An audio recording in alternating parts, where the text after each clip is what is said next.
Hello friends, welcome to English fluent English learning at next level. मी doctor Javed Khan आपणा सर्वांचं English fluent या YouTube चॅनलमध्ये पुन्हा एकदा स्वागत करतो. विद्यार्थी मित्रांनो, चॅनलला सबस्क्राईब केलं नसेल तर चॅनलला सबस्क्राईब करा व बेल आयकॉनचं बटन दाबायला विसरू नका. मित्रांनो, आज आपण नवीन टॉपिकला सुरुवात करत आहोत, जो आहे आपल्या 10वीच्या इंग्लिश कोर्स बुकमधील इंग्लिश वर्कशॉप 3.1 इफ या कवितेचा. इफ ही कविता रुडयार्ड किपलिंग यांनी लिहिलेली आहे. आपल्या इंग्लिश कोर्स बुकमधील ही 3.1ची कविता, ज्याचा इंग्लिश वर्कशॉप आज आपण समजून घेणार आहोत. इंग्लिश वर्कशॉप समजून घेताना तुम्हाला एवढी खात्री देतो की यानंतर जे काही तुम्ही पूर्ण प्रश्न उत्तर बघणार आहात याची सगळे उत्तरं तुम्हाला कळतील व ते समजतील सुद्धा. म्हणून व्हिडिओ जो आहे हा शेवटपर्यंत बघायचा आहे आणि सगळी उत्तरं वगैरे व्यवस्थित समजून घ्यायची आहेत. चला तर मग सुरू करूया आजच्या आपल्या इंग्लिश वर्कशॉप ॲक्टिव्हिटीजला. सगळ्यात पहिलं English workshop. Read the following bits of advice and state whether you agree or disagree with them. आता खाली काही ॲडवाईस दिलेले आहेत. ॲडवाईस म्हणजे सल्ले, आणि हे सल्ले आपल्याला जे काही आहेत ते अग्री किंवा डिसअग्री करायचे. अग्री म्हणजे सहमत होणे आणि डिसअग्री म्हणजे ज्याला तुम्ही असहमत आहात असे जे सल्ले आहेत याच्यापैकी तुम्हाला सांगायचे आहेत. तर ही जे सगळे सल्ले आलेले आहेत हे कवितेमध्ये आलेले आहेत. या कवितेच्या आधारेच आपल्याला यांची उत्तरं लिहायची आहेत. तर पहिला सल्ला कवितेमध्ये काय दिलेला आहे तो बघा. Get angry Wien others commit mistakes. तुम्ही हा सल्ला कवितेमध्ये आलेला नसून हा फक्त सांगितलेला आहे की जर तुम्हाला तुम्ही कमिट मिस्टेक करत असाल तर अँग्री होऊ नका असा सल्ला दिलेला आहे. आपल्याला फक्त इथे कवितेच्या आधारे सहमत किंवा असहमत आपण जे शिकलेलो आहोत त्यासंबंधीचं हे सांगायचं आहे. तर get angry Wien others commit mistakes. Angry म्हणजे रागावणे, मिस्टेक्स म्हणजे चुका, कमिट म्हणजे करणे. जर आपण वेन अदर्स कमिट मिस्टेक्स, दुसरे जेव्हा चुका करतात त्यावेळेला आपण अँग्री व्हायला पाहिजे का, रागावलं पाहिजे का, तर याचं उत्तर डिसअग्री येईल. कारण रागावणं आपल्याला या कवितेमध्ये सांगितलेलंच नाही आहे. दुसरं, keep friendship with all classes of people. Friendship म्हणजे मैत्रीचे संबंध, सगळ्या लोकांसोबत मैत्रीचे संबंध आपण बाळगले पाहिजे असं या कवितेमध्ये सांगितलेलं आहे. तर याच्याशी आपण अग्री होऊयात. त्यानंतर run away from troubles. Troubles म्हणजे त्रास. काही त्रास वगैरे आपल्याला व्हायला लागला तर त्यापासून पळून जायचं असं सल्ला आपल्याला दिलेला आहे का कवितेमध्ये? नाही, तर डिसअग्री. त्यानंतर आहे hate the rich people and help the poor. श्रीमंत लोकांना तिरस्कार करायचा, श्रीमंत लोकांचा, आणि गरिबांना मदत करायची असं कवितेमध्ये सांगितलेलं आहे का? बिलकुलच नाही, डिसअग्री. रिच आणि पुअर दोघांसोबत आपण चांगलं वागलं पाहिजे असं कवितेमध्ये सांगितलेलं आहे. समोर आहे get angry when others blame on us. Blame म्हणजे दोष देणे. दुसरे ज्यावेळेला दोष आपल्यावर देत असतील त्यावेळेला आपण सुद्धा रागावलं पाहिजे असा याचा अर्थ होतो. तर असं केलं पाहिजे का? तर बिलकुलच नाही, डिसअग्री. आणि शेवटचं दिलेलं आहे बघा. Reconstruct something we have built with care even if it has been broken by others. Reconstruct म्हणजे पुन्हा बनवणे. समथिंग वी हॅव बिल्ड, आपण एखादी वस्तू बांधली असेल, बनवली असेल तर ती पुन्हा बनवायची आहे with care even if it has been broken by others. दुसऱ्यांनी ती तोडली जरी असेल तरीसुद्धा आपण ती पुन्हा रिकन्स्ट्रक्ट करायला हवी असं इथे सांगितलेलं आहे. तर याचं अग्रीमध्ये आपल्याला सांगता येईल असं हे उत्तर आहे. यांचं जे काही स्पष्टीकरण पूर्ण कवितेचं आपण बघितलेलं आहे ते आधीच आपल्या आधीच्या व्हिडिओमध्ये आपण बघितलेलं आहे. त्याची लिंक मी तुम्हाला वरती देतो आहे. आय बटनावर क्लिक करून तुम्ही कवितेचा संपूर्ण अर्थ समजून घेऊ शकतात. तर आता आपण वर्कशॉपच्या समोरच्या ॲक्टिव्हिटीकडे वळणार आहोत. बघूयात समोरचा दुसरा प्रश्न कशासंबंधी आहे. तर प्रश्न दिलेला आहे आपल्याला. Pick out and enlist the positive and negative qualities from the poem in the respective columns. आपल्याला आता कॉलम्स दिलेले आहेत, त्याच्यामध्ये पॉझिटिव्ह आणि निगेटिव्ह म्हणजे होकारार्थी आणि नकारार्थी या क्वालिटीज जे गुण असायला हवेत आपल्यामध्ये ते कवितेमध्ये सांगितलेले आहेत. ते बघूयात कोणकोणते आहेत आणि त्यांचं आपल्याला बायफर्केशन करायचं आहे. बघा, पॉझिटिव्ह क्वालिटीज दिलेले आहे आणि निगेटिव्ह क्वालिटीज तुमच्यासमोर दिसत आहेत. पॉझिटिव्ह बघूयात. कीप युअर हेड म्हणजे आपलं डोकं शांत ठेवायचं आहे. निगेटिव्ह क्वालिटीज कोणत्या आहेत? गेट अँग्री म्हणजे आपण रागावलो कोणावर तर ही आपला हा अवगुण ठरेल आणि हा गुण ठरेल आपला पॉझिटिव्ह क्वालिटी म्हणजे. त्यानंतर ट्रस्ट युअर सेल्फ, स्वतःवर विश्वास ठेवा. डाऊट अदर्स, दुसऱ्यांवर संशय करा, निगेटिव्हमध्ये येईल, चुकीचं आहे. बी ट्रूथफुल, नेहमी सत्याच्या बाजूने उभे राहा किंवा सत्याने वागा. निगेटिव्ह क्वालिटीजमध्ये येतं डील इन लाईज म्हणजे तुम्ही खोटं बोला. हे निगेटिव्ह क्वालिटीमध्ये येईल. त्यानंतर आहे बी गुड, म्हणजे चांगलं राहा, तुम्ही नेहमी चांगलं राहिलं पाहिजे, पॉझिटिव्ह क्वालिटी आहे. आणि दुसरा आहे गिव्ह वे टू हिटिंग, दुसऱ्यांचा तिरस्कार करा, negative quality. Walk with kings, राजांसोबत चला. Lose the contact with commoners, परंतु त्यासोबत तुम्ही कॉमन लोकांचा जर कॉन्टॅक्ट घालवला, फक्त श्रीमंत लोकांसोबत राहायला लागले तर हे योग्य होणार नाही. म्हणून losing the contact of commoners will be your negative quality. So what you have to do, you have to walk with kings as well as you have to treat those common people as the same as you are treating the king. Okay, so you have to give equal importance to the people. That is the advice that has been given from a father to a son. नंतरचं आहे treat everyone equally, सगळ्यांना, जे आता मी आधीच सांगितलं तुम्हाला, treat everyone equally, सगळ्यांना समानतेची वागणूक द्या. ही झालं तुमचं पॉझिटिव्ह क्वालिटी. आणि नंतर आहे पार्शियल बिहेवियर विथ पीपल, लोकांसोबत पार्शियल डिस्क्रिमिनेशन करायचं आहे, कोणाला कमी कोणाला जास्त लेखणे, याला पार्शियल बिहेवियर असं म्हणतात. तर हे निगेटिव्ह क्वालिटीमध्ये येईल. हा झाला आपला दुसरा प्रश्न. समोरच्या प्रश्नाकडे वळूया आपण. तिसरा प्रश्न आपल्याला काय सांगतो ते बघूया. Why do the lines in the poem begin with if you can, what effect does this have. सगळ्या ओळी तुम्ही बघितलेल्या आहेत या कवितेमध्ये ज्या आलेल्या आहेत त्या इफ यू कॅनने सुरू होतात. तर याचा what effect does this have, याचा काय परिणाम हा कवितेवर होतो हे आपल्याला सांगायचं आहे. उत्तर बघूया आपण. The lines in the poem begin with if you can to emphasize the importance of father's advice.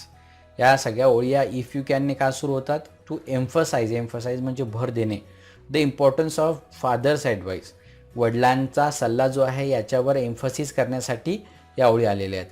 And catch his son's attention towards the advice given by father, आणि मुलाचं अटेन्शन म्हणजे लक्ष त्या सल्ल्याकडे वळवण्यासाठी इफ यू कॅन हे पुन्हा पुन्हा वापरण्यात आलेलं आहे. रिपिटेशन हा अलंकार तिथे वापरलेला आहे. The repetition of this lines also creates some music, so the poem becomes rhythmic. आणि या कविता पुन्हा पुन्हा आल्यामुळे थोडंसं म्युझिकसुद्धा या कवितेमध्ये तयार होतं, म्हणून पोएम रिदमिक होण्यासाठी, थोडंसं लय निर्माण होण्यासाठी मदत करते. ठीक आहे, आता समोर बघूया. Look at the use of opposite reactions in the poem. For example, if you can keep your head when all about you are losing there's.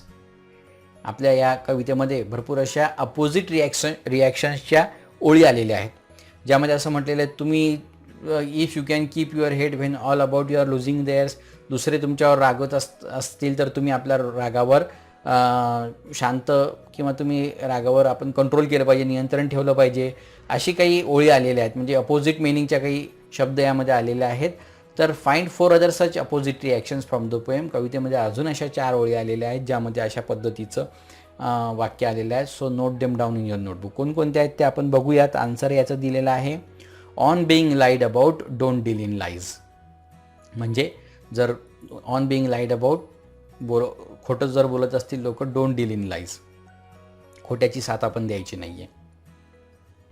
दुसरं आहे on being hated don't give way to hating. जर तिरस्कार तुमचा केला जात असेल तर दुसऱ्यांवरचा तुम्ही तिरस्कार करू नका. If you can trust your self Wien all main doubt you. जर तुम्ही स्वतःवर विश्वास ठेवत असाल परंतु दुसरे तुमच्यावर शंका निर्माण करत असतील तर स्वतःवर विश्वास ठेवा. If you can think and not make thoughts your aim. जर तुम्ही विचार करू शकत असाल परंतु विचारांचं परिमार्जन किंवा विचारांना तुम्ही आपलं गोल म्हणून ठेवू शकत नाहीत तर हे चुकीचं आहे, तुम्ही सक्सेसफुल होणार नाही. अशा सगळ्या ओळी आहेत ज्या आपल्याला नोट डाऊन करायच्या आहेत आपल्या नोटबुकमध्ये. पुढच्या प्रश्नाकडे वळूयात आपण. 5वं, से व्हॉट. आता इथे आपल्याला असे उत्तर दिलेले आहेत बघा. प्रश्न तयार करायचा आहे आपल्याला. Say what. Okay, what are the 2 impostors. कवितेमध्ये आलेले आहेत. 2 ढोंगी कोणते ते सांगायचं आहे. म्हणजे व्हॉटचा असा प्रश्न तयार करायचा आहे आपल्याला. What are the 2 impostors. 2 कवितेमध्ये सांगितलेले ढोंगी कोणते कोणते आहेत ते. ट्रायम्फ अँड डिझास्टर, विजय आणि पराजय, हे त्याचं उत्तर आहे. ढोंगी सांगितलेलं म्हणजे दोघांनाही आपल्याला समान पद्धतीची वागणूक द्यायची आहे असं कवितेमध्ये सांगितलेलं आहे. त्यानंतर what can the unforgiving minute be made up of. हा अनफॉरगिव्हिंग मिनिट जो आहे, जो कोणालाही जुमानत नाही, वेळ मिनटं जे आहेत ते कोणालाही जुमानत नाही, हे कशापासून बनलेले आहेत. तर उत्तर आहे 60 seconds worth of distance run. म्हणजे 60 सेकंदाचं जे काही पूर्ण चक्र आहे त्या एका चक्रापासून हे बनलेलं आहे. म्हणजे एका त्या मिनटामध्ये जर आपण काही काम केलं, प्रत्येक मिनटं प्रत्येक सेकंद आपल्या जीवनातला महत्त्वाचा आहे असं या कवितेमध्ये सांगितलेलं आहे. आणि तितका वेळ म्हणजे अनफॉरगिव्हिंग मिनिट असं म्हटलेलं आहे. नंतर दुसरा आहे बघा, से हू, कोण, हू शुड यू ट्रस्ट वेन डाऊटेड. जर ट्रस्ट म्हणजे विश्वास, डाऊटेड म्हणजे शंका, शंका उपस्थित केल्यावर तुम्ही कोणावर विश्वास ठेवला पाहिजे? उत्तर आहे वन सेल्फ, स्वतःवर विश्वास ठेवला पाहिजे. After that, who can you talk with and walk with, तुम्ही कोणासोबत बोलायचं आणि कोणासोबत चालायचं आहे? क्राऊड्स अँड किंग्स, उत्तर आहे क्राऊड्स अँड किंग्स, म्हणजे सामान्य लोकांसोबत सुद्धा, गर्दीतल्या लोकांसोबत सुद्धा चालायचं आहे आणि किंग्स, राजांसोबत सुद्धा आपण चालायचं आहे सारख्याच पद्धतीने. Say when can the earth becomes yours, हे जमीन आपली केव्हा बनेल? तर when we can make good use of every single minute, आपण प्रत्येक मिनिटाचा योग्य वापर केला तर ही जमीन आपली होईल, सगळ्या शेवटच्या ओळींमध्ये सांगितलेलं आहे. Wien should you start rebuilding with old tools, तुम्ही पुन्हा रिबिल्डिंग विथ ओल्ड टूल्स, आपल्याजवळचे जे काही जुनी साधनं आहेत त्यांचा वापर करून पुन्हा जे काही आहे रिकन्स्ट्रक्शन केव्हा करणार आहात तुम्ही? When we watch the things you gave your life to broken, ज्या गोष्टी आपण इतक्या मेहनतीने बनवलेल्या आहेत परंतु त्या आता तुटून पडलेल्या आहेत, हे ज्या वेळेला आपल्याला दिसेल त्यावेळेला आपण आपल्या टूल्सच्या साह्याने आपण पुन्हा ते तयार करण्याचा प्रयत्न करायचा आहे. व्हाय do knaves twist the truth, knaves जे खोटारडे लोक असतात, धूर्त लोक असतात, हे ट्विस्ट म्हणजे तोडून मरोडून आपल्यासमोर सांगणे, ट्रूथ म्हणजे सत्य, सत्याला आपल्यासमोर तोडून मरोडून का सांगतात, बदलवून का सांगतात? कारण to make trap for fools, मूर्खांना जाळ्यात अडकवण्यासाठी ते असं करतात. नंतर आहे why should you consider all men equally important, तुम्ही सगळ्या लोकांना इक्वली इम्पॉर्टंट का कन्सिडर केलं पाहिजे? Because neither foe nor friends can hurt, असं जर तुम्ही केलं तर शत्रू आणि मित्र हे दोन्ही आपल्याला हर्ट करू शकत नाही, दुखापत करू शकत नाही, पोचवू शकत नाही. समजलं? पुढचा प्रश्न बघूया आपण, 6व्या नंबरचा काय आहे? What should be our attitude towards people of different strata and classes. Attitude म्हणजे आपली वागणूक वेगवेगळ्या जातीच्या किंवा वेगवेगळ्या सामाजिक काय म्हणतो आपण त्याला, परिस्थिती असलेल्या लोकांसोबत आपली वागणूक कशी असली पाहिजे हे तुम्हाला इथे सांगायचं आहे. तर कसं राहायचं आपण कवितेमध्ये सांगितलेलं आहे, our attitude towards people of different strata and classes should be fair, सगळ्यांसोबत आपण योग्य वागणूक आपली असली पाहिजे. We should treat everyone equally, इथे ट्रीट हा शब्द असायला हवा होता, म्हणून we should treat everyone equally. We should not make a difference among people on the basis of class, colour और कम्युनिटी, आपण लोकांमध्ये फरक करायला नको on the basis of class, एखाद्याचा वर्ग कोणता आहे, कलर रंग कोणता आहे, कम्युनिटी समाजाचा वेगळा समाजाचा आहे, या आधारे आपण कोणामध्येही फरक करायला नको. We should treat rich and poor equally, आपण जे श्रीमंत आणि गरीब आहेत यांना सुद्धा समानतेने वागणूक द्यायला हवी. Being in the company of kings or rich people does not mean that we should avoid the common touch of the people. आपण श्रीमंतांमध्ये राहतोय, राजे लोकांमध्ये राहतोय म्हणजे आपण जे कॉमन लोक आहेत यांच्यासोबत राहायला नको असा त्याचा अर्थ होत नाही. If we want to be successful, W पाहिजे होता इथे, if we want to be successful we have to consider everybody as important. जर आपल्याला सक्सेसफुल व्हायचं असेल तर we have to consider everybody as important, आपण प्रत्येकाला इम्पॉर्टंट कन्सिडर केलं पाहिजे, समानतेची वागणूक दिली गेली पाहिजे, हे याचं उत्तर आहे. दुसरं, what according to Rudyard Kipling is the highest quality that makes a man a true human being. माणसाला एक चांगला ह्युमन बिईंग, मनुष्य बनवण्याचं काम कोणत्या क्वालिटीज करतात, कोणते गुण असणं आवश्यक आहे चांगला ह्युमन बिईंग होण्यासाठी, मानव बनण्यासाठी?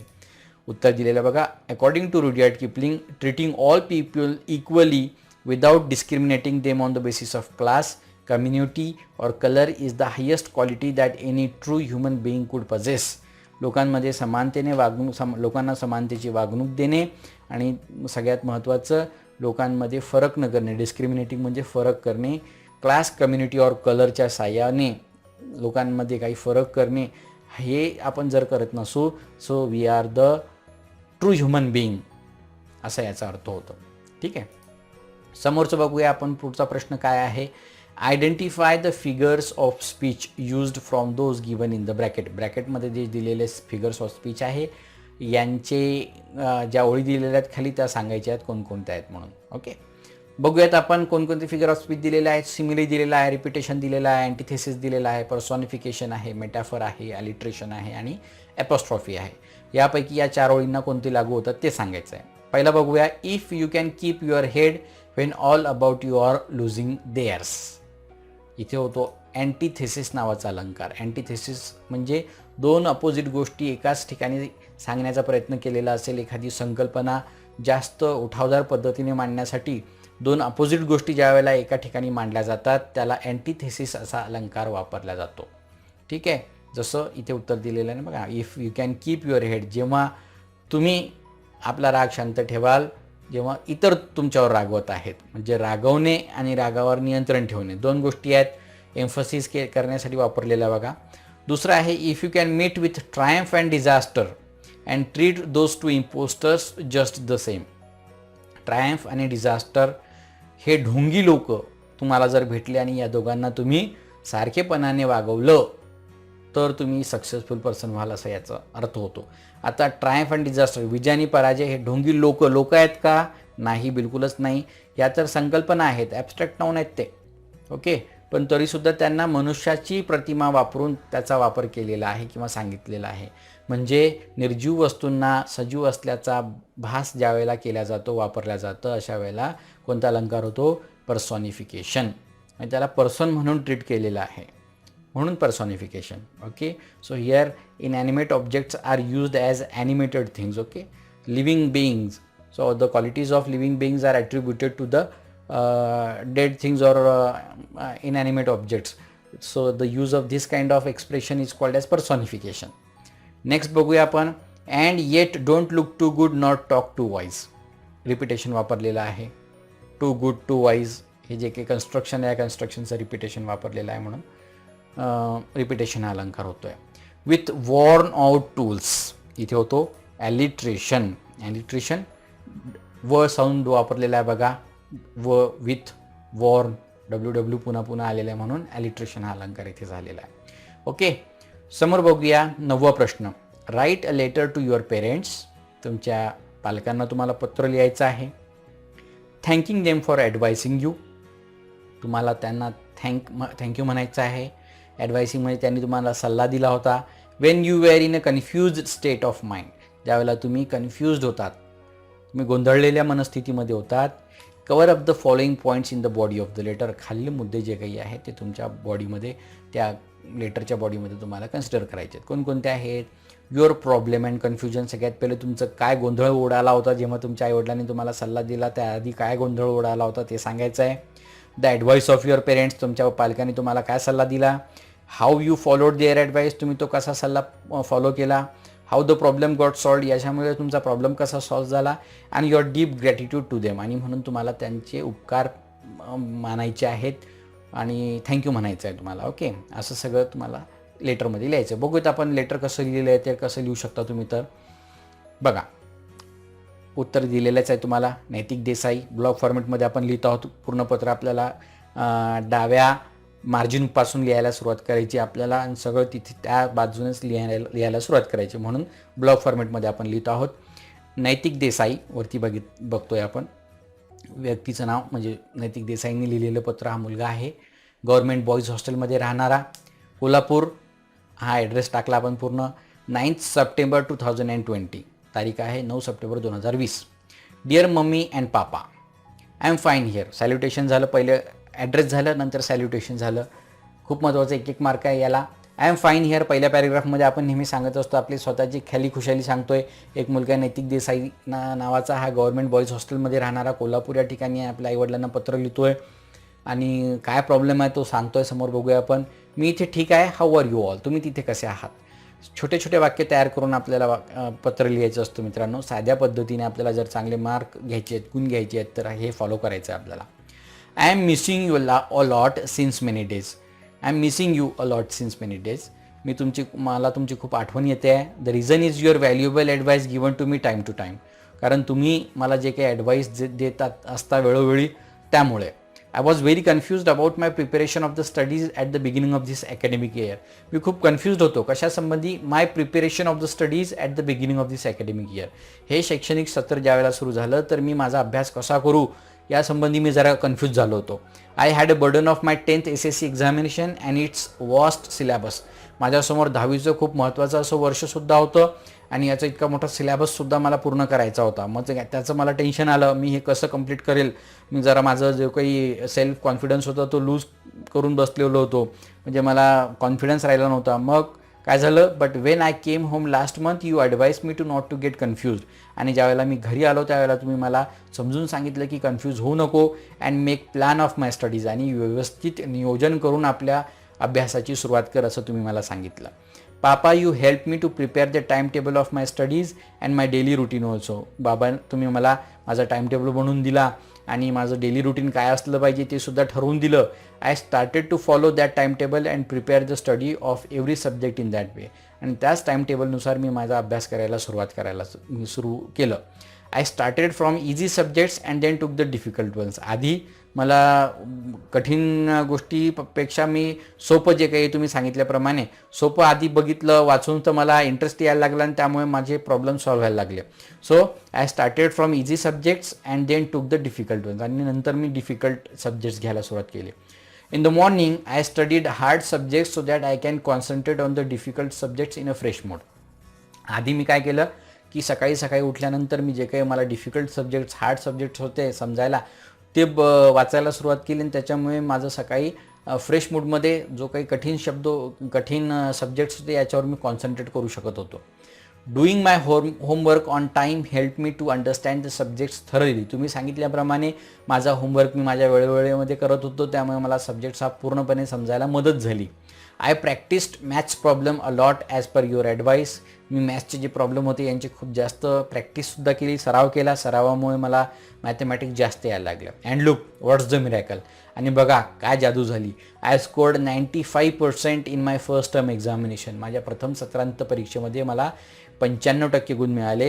It is all because of you and your valuable advice that I am able to score such good marks in the examination. या तुमच्या सल्ल्यामुळेच मला इतके चांगले मार्क मिळू शकले. I am very thankful to you that you boost my confidence and taught me to believe in my self. मी तुमचे खूप धन्यवाद मानतो की तुम्ही माझा कॉन्फिडन्स जो होता, जो काही आत्मविश्वास होता तो मला पुन्हा आणून दिला, आणि taught me to believe in my self, आणि स्वतःवर विश्वास करायला तुम्ही मला शिकवलं. Thank you once again for whatever you have done for me. तुम्ही जे काही माझ्यासाठी केलं यासाठी मी तुमचे पुन्हा आभार मानतो. कन्वे माय रिगार्ड्स टू आजी अँड आजोबा. माझे शुभेच्छा असतील किंवा त्या ज्या काही गोष्टी असतील त्या आजी आजोबांना सांगा. युअर लव्हिंग सन नैतिक. तुमचा प्रिय मुलगा नैतिक. या पद्धतीने आपण पूर्ण पत्र लिहायचं. आधी बघा सुरुवातीला जे काही मुद्दे आहेत सगळे कव्हरअप केलेले आहेत आपण इथे, आणि शेवटसुद्धा व्यवस्थित करायचं आहे. ॲब्रप्ट जो काही आहे लेटरमध्ये आपण कधीही शेवट करायला नको की 2 ओळी लिहिल्या आणि लगेच थँक्यू व्हेरी मच आणि मला 2 मार्क मिळून जातील असा विचार करायचा नाही आहे. पूर्ण पत्र लिहिल्यानंतरच तुमचे स्टेप बाय स्टेप जे मार्क्स असतात ते कन्सिडर केले जातात. ठीक आहे, या पद्धतीने आपल्याला पत्र लिहायचं आहे. तुम्हाला समजलं असेल. पुढे बघूयात आपण. पुढे सुद्धा एक इंटरेस्टिंग ॲक्टिव्हिटी दिलेली आहे 10व्या नंबरची. Draft a speech to be given during the farewell for standard 10. 10वी वर्गाचा व्हॅलिडिटरी फंक्शन असेल किंवा फेअरवेल सेंड ऑफ ज्याला आपण म्हणतो तो फंक्शन इथे आहे. On the topic changes I would like in school education of our state. माझ्या राज्यामधील स्कूल एज्युकेशन शालेय शिक्षणामध्ये घडून आणावयाचे बदल या विषयावर सुद्धा एक टॉपिक आहे ज्यावर तुम्हाला भाषणसुद्धा देण्याचं सांगितलं, आणि फेअरवेल ऑफ फॉर स्टँडर्ड 10 10वी वर्गाचा सेंड ऑफसुद्धा आहे. तर तुम्हाला आता पुढच्या स्टेप्स फॉलो करून हे भाषण द्यायचं आहे. ग्रीटिंग अँड सॅल्युटेशन सुरुवातीला हे येतंच. त्यानंतर self introduction and introduction of the topic.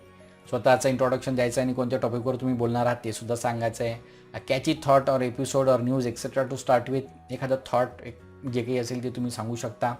2 to 3 changes that you suggest with their reason. 2-3 changes तुम्हाला सांगायचे आहेत एज्युकेशन सिस्टममध्ये काय घडवून आणायचे आहेत, आणि शेवटी कन्क्ल्युजन आणि थँक्यू एवढं सगळं सांगायचं. बघूत आपण स्पीच कसं देता येईल ते तुमच्या हिशोबाने बनवण्याचा प्रयत्न केलेला आहे. Changes I would like to have in school education of our state. आमच्या राज्याच्या शैक्षणिक व्यवस्थेमध्ये घडून आणावयाचे बदल. Honourable chief guest, respected headmaster and teachers and my dear friends. I am Rashmi Srivastava from 10th standard wishing you all a very good morning. I am standing before you to express my thoughts on behalf of all my classmates on the occasion of this valedictory function. म्हणजे farewell. Okay, हे झालं पहिलं paragraph, ज्यामध्ये आपण सॅल्युटेशन आलं, greetings आल्या, good morning केलं आपण सगळ्यांना, आणि इथं कशासाठी इथं आलो आहोत हे सुद्धा तुम्ही सांगितलेलं आहे. ओके, मग दुसरा पॅराग्राफ आपल्याला सुरू करायचा आहे. I have been learning in this school for 10 years. All I am today is because of my school and the education that I took from this school. I learned many things here to be successful and good human being. मी 10 वर्षापासून या शाळेमध्ये शिकत आहे आणि मी जे काही आहे या शाळेमुळे आणि इथल्या एज्युकेशनमुळे बनलेले आहे. I learn many things here to be successful and good human being. यशस्वी होणे आणि चांगला मनुष्य बनणे यासाठी मी जे काही इथं सगळं शिकलेले आहे. As we all know today we have honourable education officer as a chief guest. So I would like to suggest few things that can be change in our education system. आज आपल्या इथे एज्युकेशन ऑफिसर जे आहेत, शिक्षण अधिकारी जे आलेले आहेत आपल्या इथे चीफ गेस्ट म्हणून या कार्यक्रमाला, म्हणून मी काही एज्युकेशन सिस्टममध्ये बदल घडवून आपण आणू शकतो असं इथे सांगू इच्छिते. We as a student really enjoy learning by doing. आम्ही विद्यार्थी म्हणून ज्या गोष्टी आहेत त्या लर्निंग बाय डुईंग, स्वतः परफॉर्म करतो त्यावेळेला त्या गोष्टीचा आम्हाला खूप आनंद होतो. But our education system solely rely on theoretical knowledge. परंतु आपली एज्युकेशन सिस्टम ही फक्त थेरॉटिकल नॉलेजवर आहे, म्हणजे फक्त अभ्यास, पुस्तकी ज्ञानासंबंधीचं जे काही ते आपल्याला शिकवलं जातं. We are assessed on the basis of how much we can recall of our studies during the 3 hours of examination.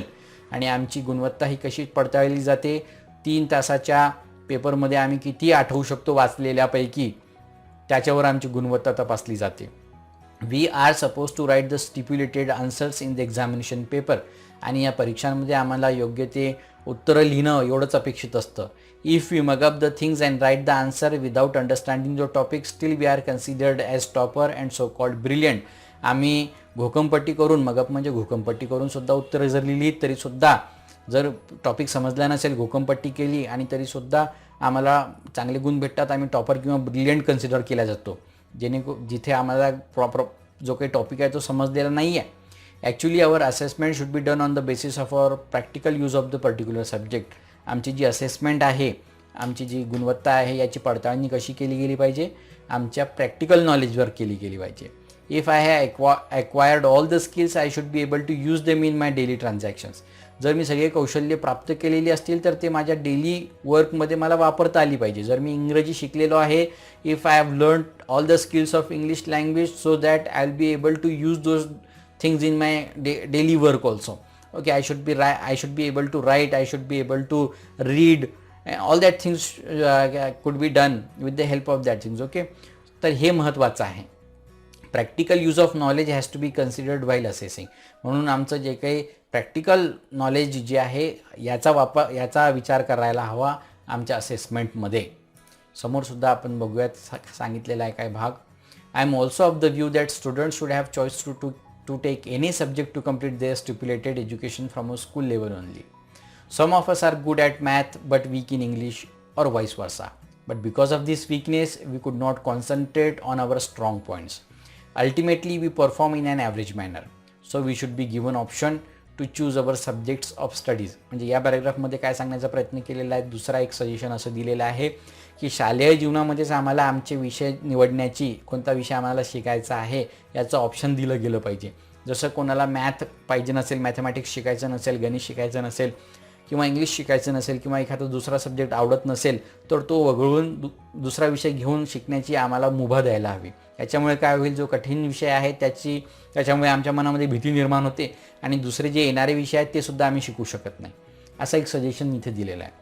One more change that I want to have in our education system is that we should be given professional guidance from the 8th standard only.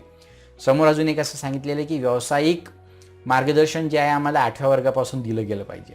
We get confused after our 10th which faculty should be opt for. 10वी नंतर आम्हाला कळत नाही की आम्ही arts घ्यायचं, science घ्यायचं, commerce घ्यायचं की कुठे कोणत्या फील्डमध्ये जायचं. म्हणून आम्हाला 8वीपासूनच वेगवेगळ्या करिअरच्या मार्गदर्शनाची माहिती दिली गेली पाहिजे शाळेमध्येच. If we know from our school education only the various choices available for completing our higher education, we will be able to select a branch of our interest and that will save wastage of our valuable years also. जर आम्हाला शालेय जीवनामध्येच आमचं ध्येय ठरवण्याची मुभा भेटली तर आमचं भविष्यामध्ये जे काही चुकीचं जर निर्णय घेतला असेल आम्ही, तर त्या चुकीच्या निर्णयामुळे आम्हाला पास होता येणार नाही, आमचे दिवस वाया जातात, आमचे वर्ष वाया जातात. म्हणून असं होता कामा नये. For this purpose we can have one career and guidance cell establish in our school which will guide us in this regard. म्हणून आपल्या शाळेमध्येच करियर अँड गायडन्स सेल नावाचा एक प्रकार सुरू करण्यात यावा, ज्यामध्ये शिक्षक आम्हाला मार्गदर्शन करतील वेगवेगळ्या संबंधीचे. I know Rome is not built in one day. मला माहीत आहे, ही म्हण आहे बघा मित्रांनो, की रोम एका दिवसात बनलेलं नाही. म्हणजे कोणतीही गोष्ट एका दिवसात होत नाही, त्याला वेळ द्यावा लागतो, हे सांगण्यासाठी ही म्हण वापरतात.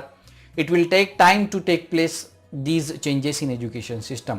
हे सगळे बदल घडण्यासाठी एज्युकेशन सिस्टममध्ये काही वेळ लागेल. But our planned work and farsightedness can change everything. परंतु आपण जर प्लॅनिंग व्यवस्थित केलं आणि फार सायटेडनेस म्हणजे दूरदृष्टी ठेवली, तर हे सगळं बदलू शकतं. In comparison with other states, Maharashtra is much more ahead as far as education system is considered. शैक्षणिक बाबतीत जर विचार केला तर महाराष्ट्र हे खूप समोर आहे. बट विथ दीज चेंजेस, पण मी सुचवलेल्यावरच्या चेंजेसमुळे education will become a fun not burden to us. म्हणून मी सांगितलेल्या एज्युकेशन सिस्टमच्या चेंजेसमध्ये एज्युकेशन हे फन होईल, आमच्यासाठी बर्डन होणार नाही. I wish all my friends all the best for their examination. मी सगळ्या मित्रांना एक्झामिनेशनसाठी ऑल द बेस्ट शुभेच्छा देते. I stop here. मी इथे थांबते. Thank you for giving me the opportunity to speak. इथे मला बोलण्याबद्दल मी सगळ्या आयोजकांचे आभार मानते. Thank you once again. जय हिंद, जय महाराष्ट्र. या पद्धतीने तुम्हाला पूर्ण स्पीच लिहायचं आहे. रश्मी श्रीवास्तव कन्सिडर करून आपण हे पूर्ण लिहिलेलं आहे. एक इमेजनरी नाव घेतलेलं आहे आपण आणि त्यानुसार हे स्पीच दिलेलं आहे. तर या पद्धतीने तुम्ही स्पीच देऊ शकता, लिहू शकता. काही तुमच्या हिशोबाने पॉईंट्स तुम्ही इथे टाकू शकतात. असं हे सगळं या इंग्लिश वर्कशॉपमध्ये आपण बघितलेलं आहे. पुढच्या प्रोजेक्टच्या ज्या ॲक्टिव्हिटीज आहेत त्या तुम्हाला करायच्या आहेत, ज्यामध्ये प्रोजेक्टमध्ये दिलेल्या आहेत तुम्हाला रुडयार्ड किपलिंग यांच्या 5 कविता तुम्हाला इंटरनेटवर शोधायच्या आहेत आणि त्या लिहायच्या आहेत. आणि त्यानंतर एक ॲक्टिव्हिटी दिलेली आहे, रुडयार्ड किपलिंग यांचं जंगल बुक हे पुस्तक आहे. या पुस्तकाचा बुक रिव्ह्यू तुम्हाला लिहायचा आहे with the help of Swami and friends.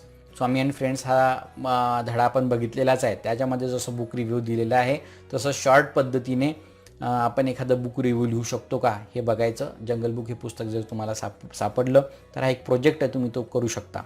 अशा पद्धतीनं हा सगळा पूर्ण इंग्लिश वर्कशॉप आपण बघितलेला आहे. तर इंग्लिश फ्लुएंट हे चॅनल बघितलं यासाठी मी तुमचं धन्यवाद मानतो. If you understood the whole English workshop, so please if you did not understand anything, so please write those things in comment box. If you understood everything, do not forget to subscribe English Fluent channel, कारण आपण अजून नवीन व्हिडिओजच्या सोबत अजून येणार आहोत.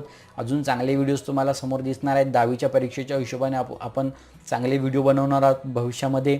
तर या सगळ्या व्हिडिओचा आनंद घेण्यासाठी तुम्ही इंग्लिश फ्लुएंट या यूट्यूब चॅनलला सबस्क्राईब करा आणि बेल आयकॉनवर क्लिक करायला विसरू नका, कारण नवीन व्हिडिओज जेव्हा येईल त्याची सगळ्यात पहिली नोटिफिकेशन बेल आयकॉनवर क्लिक केल्यामुळे तुम्हाला भेटेल. म्हणून बेल आयकॉनवर क्लिक करणं आवश्यक आहे. आज आपण इथे थांबूया. Thank you very much.